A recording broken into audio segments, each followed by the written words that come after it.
Hi, I'm Justin, and today we're going to talk about 5 tips that you should keep in mind for traveling after COVID-19.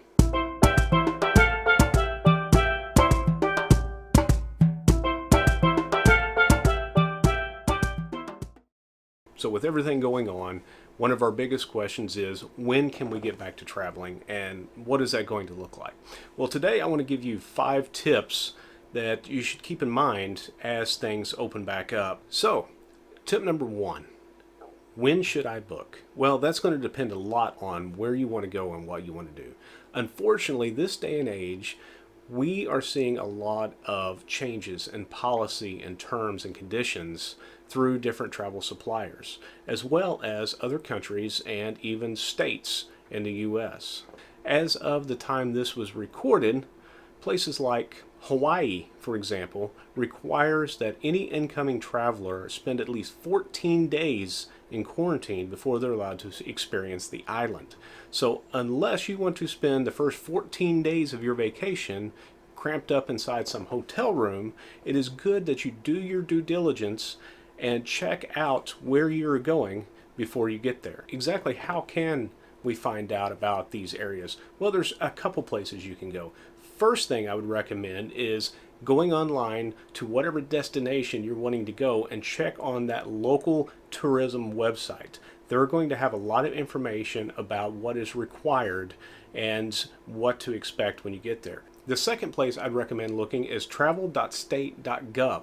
That's a US-based travel report online that you can go into, and it will give you information when traveling outside of the United States to other countries and kind of what to expect. Now, I would recommend checking both of these places out, as one may have information contained on it that the other one doesn't. So checking them both out is going to give you a better idea of what to expect. Okay, tip number 2.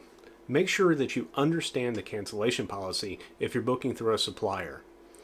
For example, some suppliers may offer you a full refund if for some reason that you have to cancel or they have to cancel because of the COVID-19 pandemic. However, some suppliers may only offer you a partial refund, meaning that if you pay for your trip and you have to cancel in the fine print that you may not see, they may only offer you a percentage back and keep a fee for your cancellation. However, some suppliers are offering incentives to keep your money with them and stay booked for future dates. For instance, some cruise lines may offer you extra onboard credit for future sailings if you don't cancel fully and get a full refund. So it is important that you understand the cancellation policy with whatever supplier you go through. Many of them are going to have different terms and conditions that you have to pay close attention to. Things can get hidden in that fine print, so if you get out and you find yourself needing to cancel, it could benefit you or it could come back to bite you. So make sure that you do your due diligence and you know the cancellation policy. So tip number 3, let's talk about travel insurance. What is travel insurance? Well, some of you may think it's just that extra thing that travel agents try to tack on or travel companies try to tack on just to make an extra buck. Well, that's not the case at all. Travel insurance can be extremely beneficial, and I myself have used it before. We found ourselves a few years ago caught into a tropical storm in the Dominican Republic. Nothing for us, it wasn't a big deal, just some heavy rain. However, our flights got canceled, and if we didn't have travel insurance, well, we would have been out that extra stay and extra money for the time that we were at the resort. So because we had travel insurance, that was able to kick in, and it paid for our extra night at the resort, it paid for the change for airfare, and all fees that were including in it. So travel insurance can be extremely beneficial, especially if you find yourself in a situation where maybe your luggage was lost or even delayed. So keep that in mind the next time that you book and it's offered. But make sure that you read the details behind that, because some travel insurance is better than others. Tip number 4. Be aware of the deals. Now, it's important that you keep in mind, not everything that you read on the internet is true. Believe it or not. I know, right? But you should always be aware of these deals that come out. I see them all the time from travel companies, supposedly travel companies, or these suppliers putting out these cheap cruises. 50 people can cruise for $30 to the Caribbean. You have to be aware of these. Places like bookit.com, if you remember just a few months ago, they filed for bankruptcy. And some of the people, or many of the people that had already paid them and booked through them, got to their resorts only to find out they didn't have a room. That Bookit did not pay for their resort. So not only were they out that money, but now they were out extra money to pay for the resort themselves a second time. Keep this in mind when you see these deals. Make sure you research them to find out how valid they really are and if you are getting what you paid for.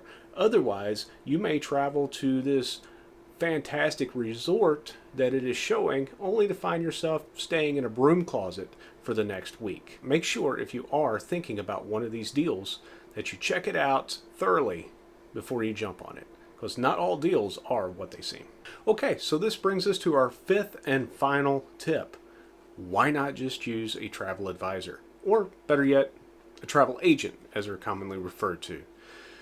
All of this stuff that we just talked about, it may seem scary, it may seem overwhelming, but they're training in this, and right now, they're in the middle of it. Many of them are having to do research day in and day out to make sure that their clients are getting the best experience possible and that they do not find themselves in this situation.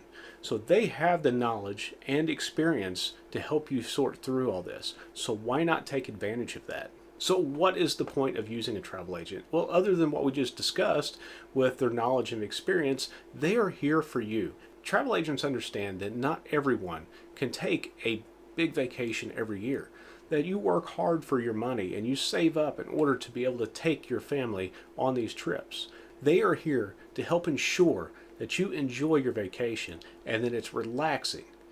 There is a lot of information out there, thousands of resorts and travel ideas to sort through if you're planning a trip, thousands of different ideas of where to go and what to do. Travel agents can sit down with you and help you plan the perfect trip so you get the most for your budget. So that brings us to the conclusion of our tips. I hope these help you in some way. But remember, no matter how scary it looks, we will get through this. And even though some of the travel industry will change in some way, we don't know how that's going to look yet. There are ways to get through this. And soon we will all be back out there together, traveling, cruising, and just enjoying a nice vacation. Okay guys, if you haven't already, click the subscribe button, ring the bell for notifications of upcoming videos that we post. Hopefully when all this is over, we're going to have a lot more videos with some tips and tricks on travel to help make your adventures more memorable.